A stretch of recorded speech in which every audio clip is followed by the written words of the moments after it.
Inflation is here. It's going to get worse. It's going to continue for a long time. I don't know how long, but certainly a long time. We have never had so much money printing in the history of the world. We have never had so much borrowing and spending in the history of the world. And that's always led to inflation.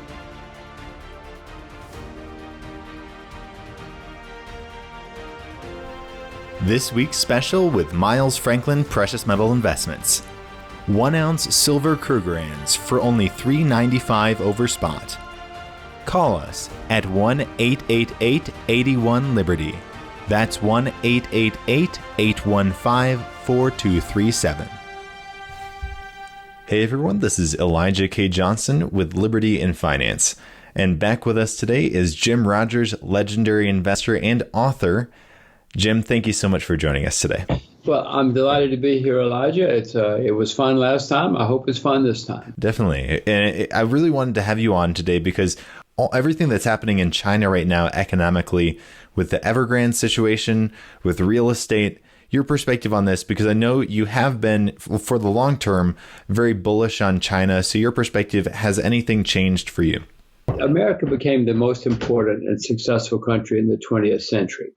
Along the way, we had civil war, gigantic riots in the street, massacres in the streets, 15 depressions with a D. We had riots in the streets. We had very little rule of law. And yet we became the most extraordinarily successful country in the 20th century. That's the way the world works. The UK became the most successful country in the 19th century, but my gosh, did they have problems along the way.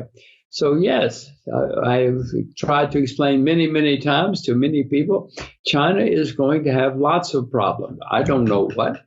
We're seeing some of them now. I've certainly many, many times talked about the real estate problems developing there. And China knows they have a real estate problem. Beijing has been trying to do something about the real estate problems for a long time.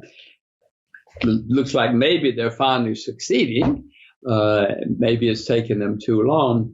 But Elijah, this is the way the world works. America had some horrible times. I would expect China to have some horrible times. They're having bankruptcies now. Beijing says, if people make mistakes, we're going to let them go bankrupt. I hope they mean it. I mean, really, really, really, it'll be good for China. It'll be good for the world if they mean it and if they do it. So yes, and who knows? We're going to see a lot of problems in China. Can I tell you which ones? If I knew, I would be shorting them. But I know that China will have many, many problems. But in the end, I still don't see any reason to get out of China anymore. You know, if I had sold America in 1920, I might have looked good for a couple of years, but 80 years later, I would have looked like a fool to sell America. That's my view of China. So essentially, long term, you're still very bullish. And as you mentioned, every country goes through these kinds of issues where they have problems, and China's going to have problems. But long term, you mentioned how the U.S. had its boom, right? But long term, you're seeing that still for China. I don't see any other country. The 19th century was the century of the UK. The 20th century was the century of the US. I don't see any other country on the horizon now that will be the main country of the 21st century. I'm quite open to hear any suggestions, and I will examine them and research them. But I don't see anybody on the horizon right now. Another thing that is affecting people worldwide right now is inflation in the U.S. and in other countries. Do you see that impacting China at all if we in the U.S. are experiencing a lot of inflation? It's going to affect the whole world. It already is affecting the whole world. Russia's a very large economy. Inflation in Russia's much worse than it is in the U.S. right now, for whatever reason. It's already affecting many countries in the world, different degrees, obviously, but no, it's going to affect everywhere. Elijah, if the price of cotton goes up, it goes up everywhere. It doesn't go up just in the U.S. It goes up everywhere, and that means the price of shirts goes up everywhere. No, inflation is here. it's going to get worse. It's going to continue for a long time. I don't know how long, but certainly a long time. It's always worked that way. If for no other reason we had this staggering amount of money printing all over the world, historically that has led to higher prices. I presume it will continue to lead to higher prices now. We have never had so much money printing in the history of the world. We have never had so much borrowing and spending in the history of the world. Now, that's always led to inflation. In Washington, they say, no, don't worry. We have it under control. Janet Yellen says the Secretary of the Treasury says we will never have economic problems again because now we have figured it out. She's got 2 Ivy League degrees. If you believe her, Elijah, inflation will be over by Christmas, and don't worry, and it won't be back. I have a different view. Definitely. I mean, that's what we've even been hearing, a change in tone from the officials at the Fed about, well, inflation was transitory and now maybe not so much. Your perspective on the actions that they might take going forward now if inflation is not transitory? Well, I sit here and I watch these things just like the rest of us, and I say to myself, now, are they really that dumb? Are they just trying to keep their jobs? Or what is it? Because these people are supposedly knowledgeable. They supposedly have read some economics, read some history, and they're supposed to know what's happening. I have certainly learned in my experience, in my career, don't listen to central banks. Rarely do they know what they're doing, and they nearly always get it wrong. So I guess it's just another in a long line of central banks making fools of themselves, not just in the U.S., most central banks everywhere. We've had a couple of good central bankers in the U.S. We've had a couple in the world in my lifetime, but most of them are charlatans at best. I don't know what Mrs. Yellen and the rest of them think, but I do know that it's here and it's not transitory. Now, the only choices historically have been you cut back on the money supply, you stop printing so much money, you raise interest rates, you stop spending so much, you stop borrowing so much. This is the way the world has always worked. Maybe it's different this time, Elijah. Mrs. Yellen says it is different this time. I hope so, but I doubt it. All I can see is higher interest rates, somewhere along the line an economic problem, then inflation gets broken eventually. But that's a lot of time and a lot of pain. I think that's so key. You mentioned how, well, maybe it's different this time. And at least in my own opinion, it does seem like it's different this time, but not in the way that, Janet Yellen talks about, of we're not going to see a crisis in the future. I mean, if you look at what the Fed has been doing since 2008, they've been increasing the money supply to unprecedented levels, and they've been using tactics that haven't been used before. So your perspective on how this will all end, I mean, maybe it is different this time, and the difference is that it will end in collapse. Well, Elijah, my view is, well, first of all, my view is we've always had economic problems periodically throughout history, and that we always will. We have not figured out a way to solve that problem. We're still human beings. So yes, we will have more economic problems. And Elijah, in 2008, we had a huge problem because of too much debt. Since 2008, the debt has gone up by staggering amounts all over the world. So that, I mean, even China has a lot of debt now. Nobody would lend money to China 20 years ago, but now China even has a lot of debt, which they didn't have in 2008. So the next economic problem has to be the worst in my lifetime. Now, I just say that as a simple statement. I'm not trying to scare people or anything else. I'm just saying 2008 was bad because of debt. Since 2008, the debt has skyrocketed. How could the next one not be the worst in my lifetime?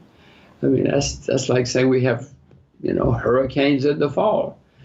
It always happens that way. So I would expect the next time around for it to be very, very serious, because the debt everywhere, there's debt now. In 2008, just to go back, China had saved a lot of money for a rainy day. And when it started raining, China started spending the money and helped save the world. China has a lot of debt now. So I don't know who's going to save us this time. North Korea doesn't have much debt, but North Korea's only got 20 or 30 million people. They can't save us. Now, I had viewers submit questions, and this viewer is wanting to know about if we are going to see this inflationary environment, what are certain sectors that will do well? I know they mentioned that you've talked about agriculture in the past and also metals. Your perspective on that, any new investments you're looking at right now? Elijah, when you have inflation, prices go up. So if you own the things that go up, you probably will benefit. You will do well when prices go up. Agriculture has been doing very well since we spoke last time. I don't see any reason that's not going to continue for supply-demand reasons, money printing reasons. Certainly, silver is cheap on a historic basis. Silver is down 50 or 60% from its all-time high. I would suspect that there will be demand for silver. Solar power uses silver. Electric vehicles use silver. Speaking of electric vehicles, it seems we're going to have electric vehicles. Electric vehicles use much more copper, for instance, than do gasoline vehicles. So many of the things that are happening in the world are going to cause huge increases in demand.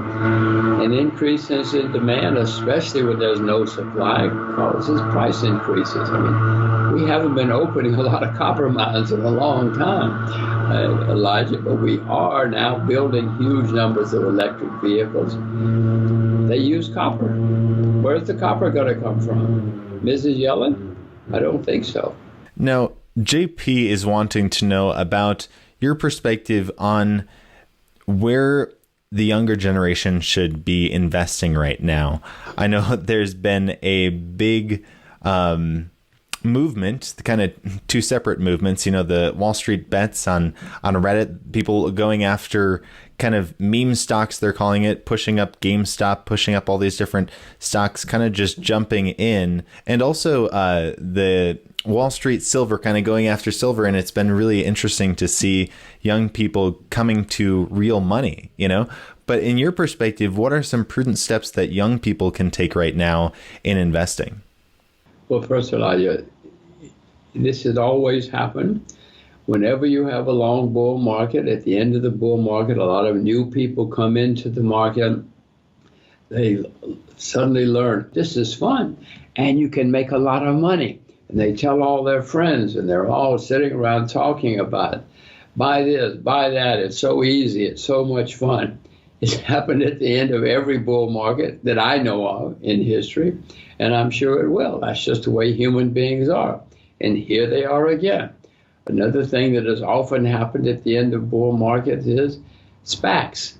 SPACs have been around for 300 years, and they show up at the end of bull markets. One of the first ones, 300 years ago, the people said, we're not going to tell you who we are. We're not going to tell you what we're going to do with your money, but you should give us as much money as you can. Give us all of your money, and we're going to make you very, very rich. That's all they said. And people did it. Well, that's more or less, SPACs are saying a little bit more than that now. At least they're telling us who they are, etc. All of these things, this is not the first time this rodeo has come to town. We've seen this rodeo before. At least I have seen this rodeo before. So yes, it's happening. Many young people, many new people, and not all young, many new people are learning about this. And it is fun. And you can make a lot of money, but it is not easy. I know we all look back and say, I could have bought Apple. This is easy.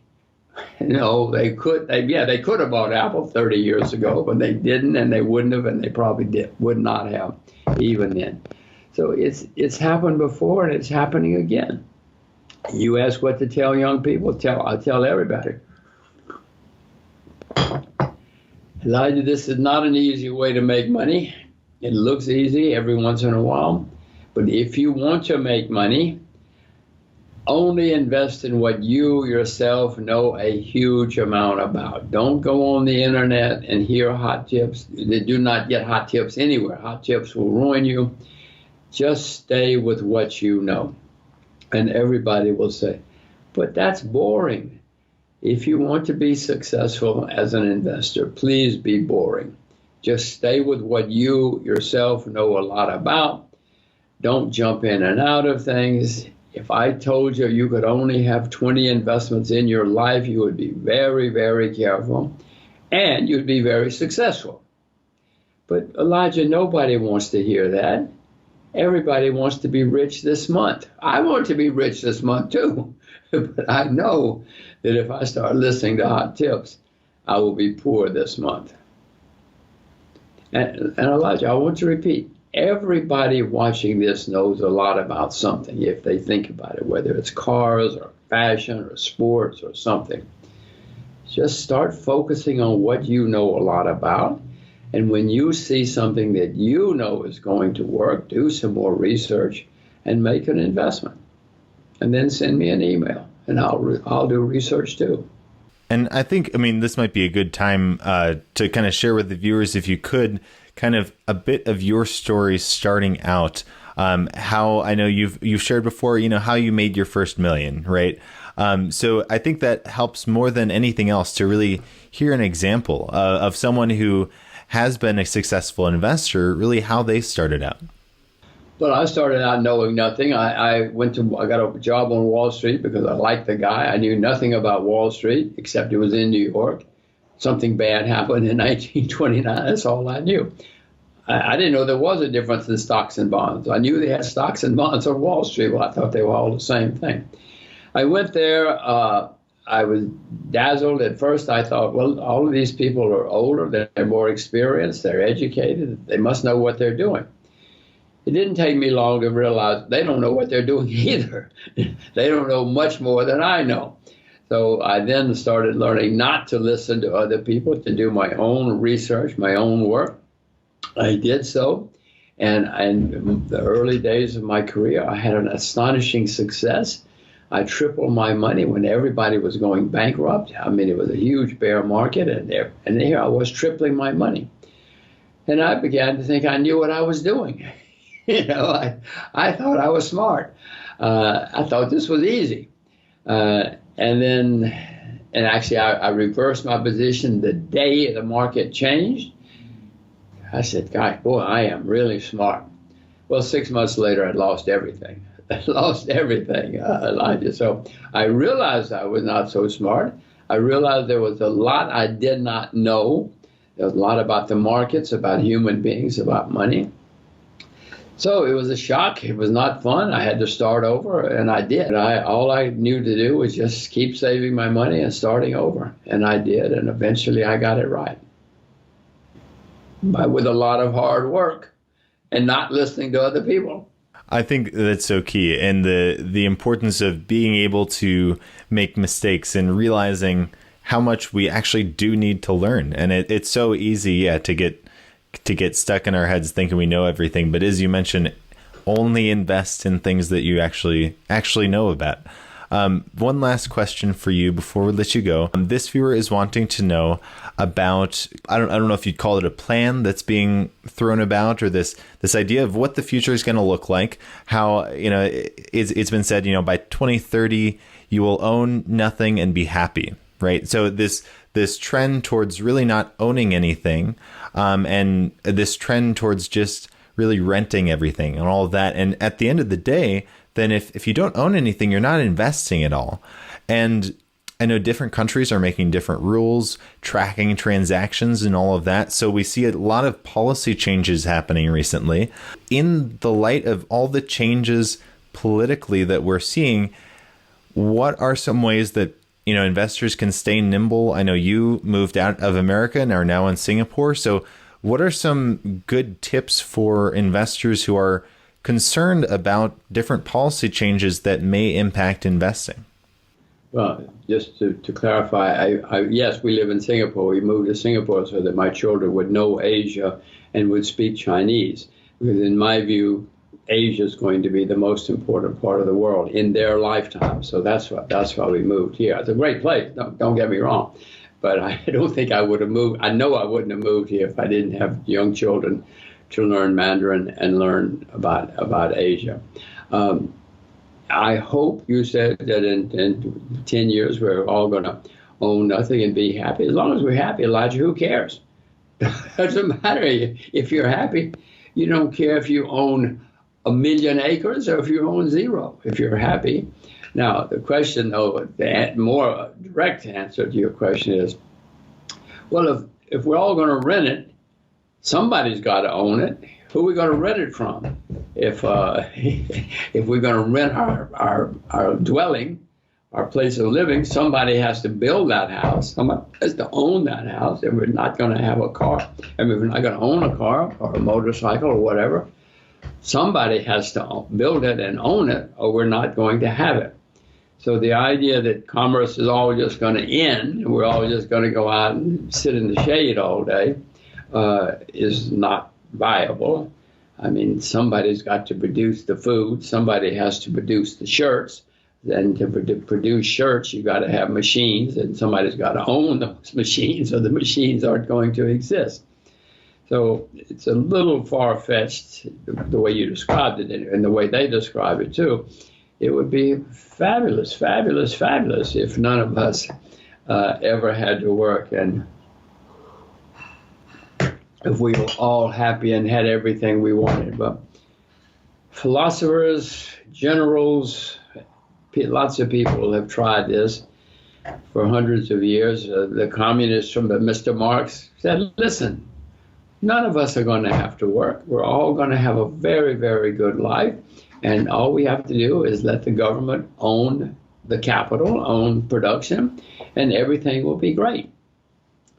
Well, nobody wants to be a communist anymore. And if they do, they want to be a rich communist. Nobody wants to be a poor communist anymore. And I don't think many people want to even try Marxism anymore. It's a brilliant theory, brilliant theory, but it didn't work. So lots of that. Now there's a theory of MMT, which means more money today or more money tonight, whatever. Just print it up. Don't worry, guys. Just print it up and everything will be okay. Many of these theories, dreams, have been tried before. So far, mankind has not come up with a viable way that works. But I certainly hope that this all works, that none of us have to own anything. None of us have to have debts. But Elijah, I will ask you again, where's it going to come from? Where the bicycle is going to come from? Where's anything going to come from? I read what you read. I know about the metaverse. I read about all of this stuff. And I say, hooray, hooray. When can I move in? When can I move into this place that is going to be free? We've had these theories before. Every time there's a big bull market, a lot of people come up with dreams of how rich we're all going to be, how we're not going to have to work anymore. But so far, Elijah, none of them have panned out. If this one is going to work, fantastic. But history shows that none of these things have ever worked. And how do we all rent things unless somebody is producing them?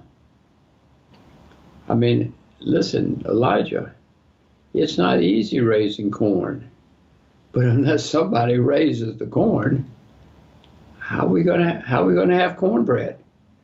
How are we going to have biscuits? How are we going to have bread? How are we going to have anything? So that is my suggestion and my solution. I hope that whoever has these answers can implement them. But as I said before, philosophers, politicians, generals, many people, economists, academics, many people for centuries have tried to come up with an answer, the very same answer. So far, no one has succeeded. including, more money today, MMT. They say it's going to work. It might work for a while. If you just print a lot of money, of course, and money's just falling out of the sky, of course everybody's happy for a while. But in the end, somebody has to go to work, plant the seeds, hoe the weeds, harvest the crops, and turn the crops into products. All right. Well, Jim Rogers, we really appreciate your time today and all your insights. And I think that's such a good point how, this idea, of more money today, right? Modern monetary theory, it's been tried in the past. It's not a new thing. And that same idea has failed so many times, and we better be prepared for it to fail again. But Jim, thank you so much for your time today. Before we let you go, maybe share with our viewers any last thoughts you had. What is maybe one thing you'd like to leave with our viewers? Well, I'm not going to answer that quite yet. I'm just going to say, I went to Venezuela not long ago where they were practicing more money today, and it was a mess. Zimbabwe, they've been trying more money today. These places don't work. I mean, there are people trying to implement more money, MMT, and it's not working. There have been many people who've tried it in history, and it hasn't worked. But Elijah, if you have the magic answer, don't broadcast it. Send me an email, okay? I want to know the magic answer too. But so far, nobody has been able to come up with it. And I guess one last thought I would give you is